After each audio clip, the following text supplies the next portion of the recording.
The year the red star appeared, the nights grew longer. It was not a star like the others. It pulsed, a slow heartbeat rhythm in the northern sky, faint at first, then bright enough to cast a strange glow across the forest. To the people of Tahsala, it was an omen. To Kioni, it was simply another thing for the elders to whisper about in fear. He had never seen the world beyond the mountains.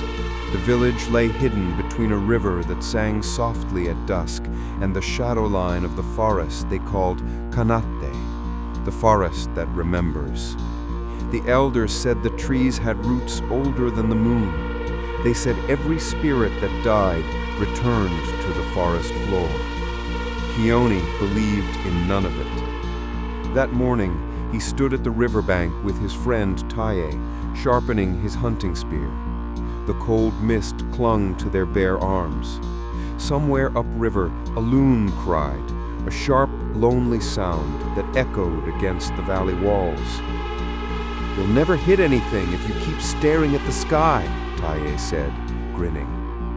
"I'm watching the water," Kioni replied. "Fish rise before the rain.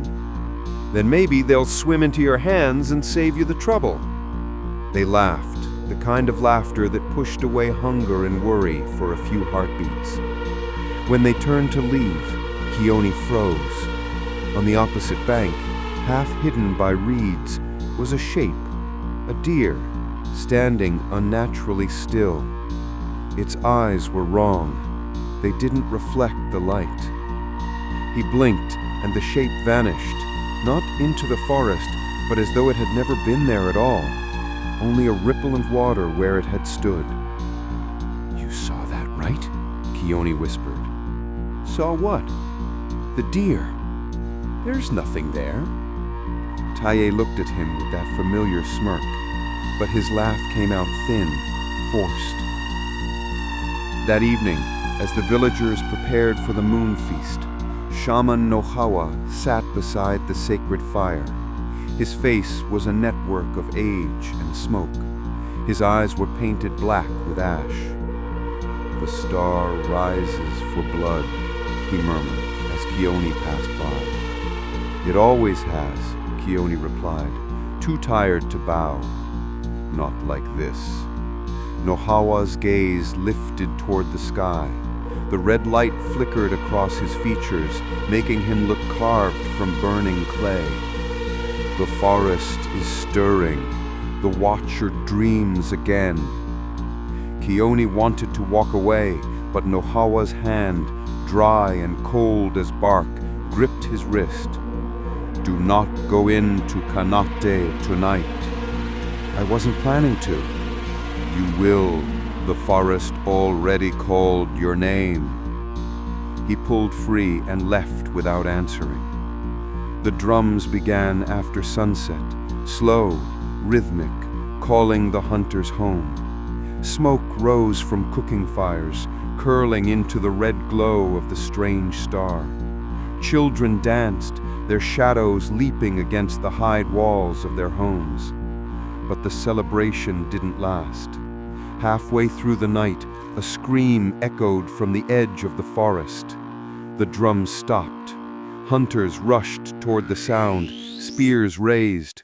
Kioni followed, his pulse thundering in his ears. The torches threw wild shadows as they reached the clearing. At first, it looked empty. Then, someone pointed upward. There, hanging from a black pine branch, was a deer, inverted, its throat cut, eyes replaced by smooth white stones. The elders murmured prayers. "This is no kill of man," one whispered. "No beast leaves such a mark," said another. Nohawa stepped forward and touched the stones. His fingers came away streaked with blood. "The forest has chosen," he said softly, "and it begins with us." Kioni turned away, bile rising in his throat. Tahsala placed a hand on his shoulder. "It's just some wild animal," Tahsala said, "or some other tribe playing tricks." "Then why hang it like that?" to scare us, and it's working." They both looked back at the tree. The deer's body swayed slightly, though no wind moved. By dawn, the elders gathered to decide. The village was silent except for the crackle of fire. "This is the work of the Pale One," an old woman said.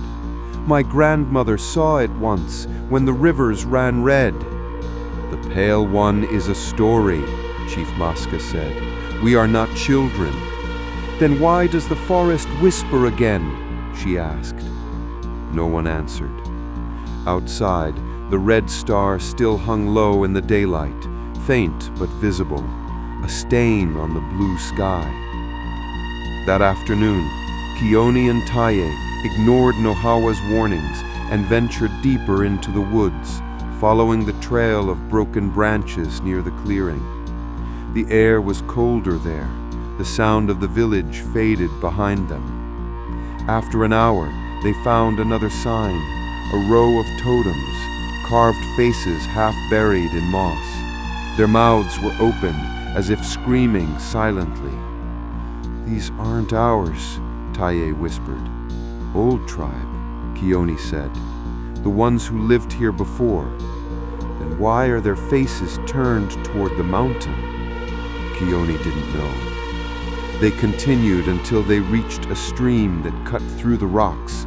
The water was black, not from mud, but from something thicker. When Tahsala dipped his hand in, it came up red. "It's blood," he said quietly. Something moved behind them. Both spun, spears ready, but there was nothing. Only the whisper of leaves, the sigh of the forest. Kioni's skin prickled. For a moment, he thought he heard a voice, his mother's, calling his name. Night came early, a heavy curtain of silence. Back in the village, fires burned low. Kioni couldn't sleep. The whispering came again, faint but clear. "Kioni, come home." He sat up, breath held. The sound came from outside the hut. He stepped into the cold air.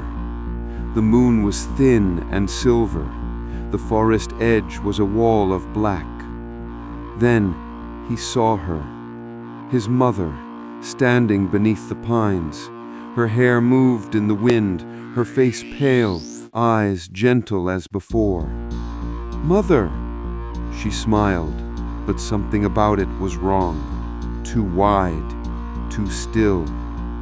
He took a step forward. The earth beneath his feet felt soft, sinking slightly, like walking on wet skin. "Kioni," she whispered, voice sweet as honey. "Come closer." He froze. Her voice didn't echo. The night swallowed it whole. Then her head tilted in a way no living neck could move. The smile split wider. "Come home." Kioni stumbled back, tripping over the threshold. He scrambled into his hut, heart pounding.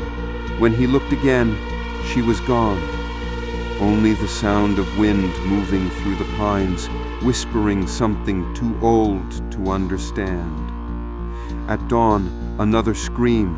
This time it was Tahsala's mother.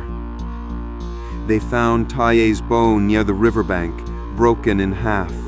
The ground was torn with deep claw marks, 5 fingers too long to be human.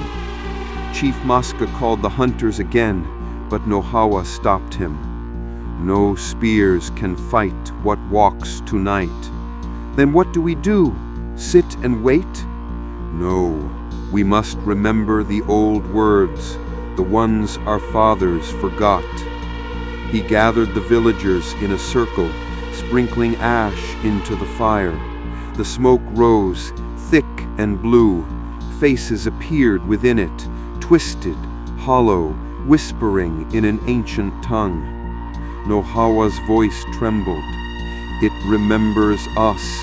The forest remembers everything we take, every drop of blood, every broken vow." The fire flared, then died to embers. When Kioni looked up, he swore he saw movement beyond the last line of huts, tall, pale figures between the trees, watching silently. That night, he dreamed of the hollow, a pit lined with bones, the earth breathing slowly, a voice from below whispering, "We were here before the first fire. We will be here after the last fire." He woke up covered in sweat. Outside, the red star pulsed again, once, twice, like a heartbeat. And in the distance, from deep within the forest, a cry rose. Not human, not animal, something ancient and hungry.